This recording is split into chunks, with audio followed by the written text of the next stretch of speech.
Moseley Old Hall on the fringes of Wolverhampton, with the distant roar of the M54 and M6 a constant background, was an Elizabethan half-timbered building dating from around 1600. Until it was given a Victorian makeover when the outer walls of the building were replaced by bricks and the casements replaced the Elizabethan windows.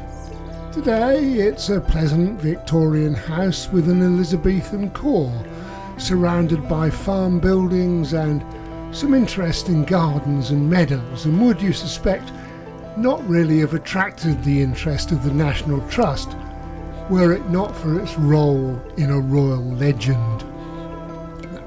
This is the tale of Charles II's escape from the forces of Parliament, which had already found his father guilty of treason by putting his personal ambitions before the good of the country, and chopped off his head. After lurking in Europe for a few months, fathering the first of his estimated 21 illegitimate children, Charles persuaded the Scots to take him back and provide him with an army to invade England. But the well-trained parliamentary army of Oliver Cromwell soon saw them off, and Charles started scuttling around the Midlands using Roman Catholic loyalist families to hide him. Nearby Boscobel he hid in a tree, and here at Moseley in a priest's hole, before persuading another Catholic lady, Jane Lane, to pretend he was her servant in order to reach the coast and a boat back to France.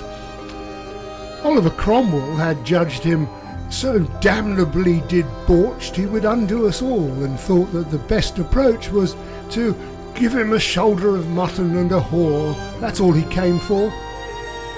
Now that was a judgment amply vindicated by Charles, quarter of a century as king, when he was invited back after Cromwell's death. However, both Moseley and Boscobel have long profited from the romantic legend, and the result here is a mildly interesting house and a much more interesting garden. The formal front of the house feels more Victorian, although the prolific and untamed beds give it a bohemian feel. To the side is a recreated knot garden which provides that touch of the Tudor and is wonderfully well cared for.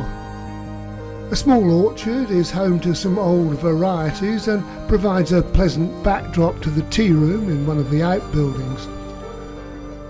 Old farm buildings add to the atmospheric setting of the house, and a solitary peacock makes its noisy presence felt again and again and again.